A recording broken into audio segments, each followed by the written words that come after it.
நீ கொடுக்குற இந்த அன்பு ப்ரையாரிட்டிஸ் எல்லாமே எனக்கு டார்ச்சரா இருக்கு. என் ஃப்ரெண்ட்ஸ் கூட டைம் ஸ்பெண்ட் பண்ண முடியல.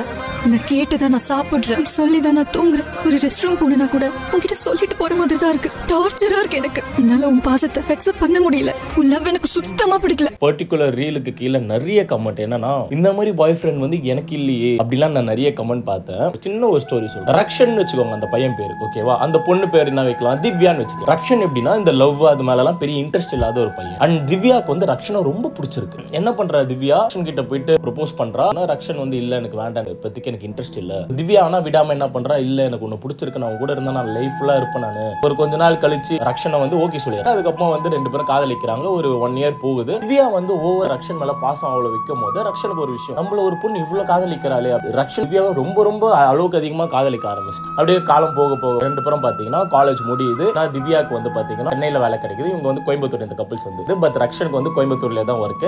ரெண்டு பேருக்கும் லாங் டிஸ்டன்ஸ் ஆகுது. அந்த டைம்ல என்ன ஆகுதுன்னா, ரக்ஷன் வந்து நிறைய திவ்யாவை வந்து கேட்க ஆரம்பிக்கிறான். நீ எங்க இருக்கிற, என்ன பண்ற, சாப்பிட்டு நார்மலா விசாரிக்கிறது கூட திவ்யாவுக்கு வந்து எரிச்சல் உண்டாக்கு. இவன் ஏன் நம்மள எப்ப பாரு நோண்டிக்கிட்டே இருக்கான், நம்மளா இருக்க முடியலையே, எப்பவுமே இவனுக்கு வந்து ஒரு குட் மார்னிங் சொல்லணும், குட் நைட் சொல்லணும், ஏன் சொன்ன இதெல்லாம் வந்து அவன் ஏன் எதிர்பார்த்துக்கிட்டே இருக்கான் அப்படின்ற ஒரு சலிப்பு வந்து திவ்யாவுக்கு வருது. ஆனா ஸ்டார்டிங்ல எப்படி இருந்ததுன்னா, இவன் எனக்கு இதெல்லாம் கொடுக்கலையேன்ட்டு திவ்யா ஏங்கனம் காலம் உண்டு. அந்த 1 இயர்ல தர்ஷனுக்கு அதான் ஃபர்ஸ்ட் டைம் அந்த லவ்ன்ற ஒரு ஃபீல் அவன் இது பண்ண கொஞ்சம் டைம் எடுத்தது. அவனுக்கு அந்த பொண்ணு மேல ரொம்ப அட்ராக்ட் ஆகுது. ஒன்ஸ் அந்த ஒரு பையன் அந்த பொண்ணு மேல ரொம்ப அட்ராக்ட் ஆகி, இந்த பொண்ணு தான் என் வாழ்க்கை, இவ கூட தான் என் லைஃபே, நான் எண்டு வரைக்கும் நான் வாழ போறேன்னு நினைக்கும் போதுதான் இந்த பசங்களுக்கு மேக்சிமம் இந்த மாதிரி ஒரு ப்ராப்ளம்ஸ்ல வந்து நீங்க சிக்கிறீங்க. இதுவே அவங்களுக்குள்ள ஒரு ப்ராப்ளமா இருக்கு. ஒரு கட்டத்துல அந்த பொண்ணு என்ன பண்றானா, இது எனக்கு செட் ஆகாது, நீ எனக்கு பின்னாடியே என்ன சுத்திட்டு இருக்க, என் வாழ்க்கையை என்னால வாழ முடியல. அவங்களுக்குள்ளேயே கொஞ்சம் கொஞ்சமா பெரிய சண்டையே அண்டர்ஸ்டாண்டிங் இல்லாம பிரேக்கப் ஆயிடுது. பிரேக்கப் போயிட்டு ஒரு கொஞ்ச நாள் நல்லா வாழ்க்கை போயிருக்கு. திவ்யா வந்து இன்னும் ரிலேஷன்ஷிப்ல வந்து போயிருக்கா. அவங்களும் நல்லா காதல் வந்து நல்லா தொடர்ந்து இருக்காங்க. நேர்கிட்ட போகுது அந்த லவ். திவ்யாக்கு வந்து அந்த பையன் மேல ரொம்ப அஃபெக்ஷன் ஆகி, அந்த பையன் எங்க போறான், அந்த பையன் யார்கிட்ட பேசுறான், அவங்க அங்க வந்து கேட்க ஆரம்பிச்சிருக்காங்க.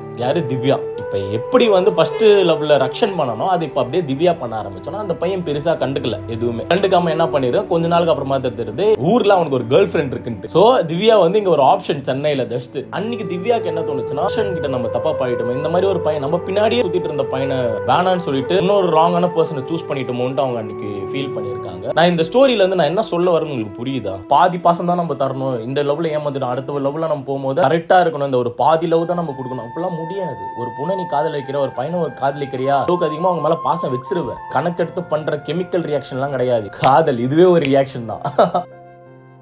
ஒரு குட் நைட் ஒரு குட் மார்னிங் சொல்ல முடியலன்னா நீங்க எதுக்கு லவ் பண்றீங்கன்னு முதல்ல யோசிச்சுக்கோங்க. தயவுசெய்து ஓவர் பொசசிவ் ஆயிடாதீங்க பாய்ஸ். நான் சொல்றேன், ஏன்னா கேர்ள்ஸ் சைட்ல அது ஓவர் பொசசிவ் ஆச்சுன்னா அது வேற மாதிரி வந்து ரியாக்ட். ஆனா பாய்ஸ் நீங்க ஓவர் பொசசிவ் ஆனா அது கடைசியில டாக்ஸிக்கா தான் போய் முடியும். தேவையில்லாம போய் அசிங்கப்படாதீங்க.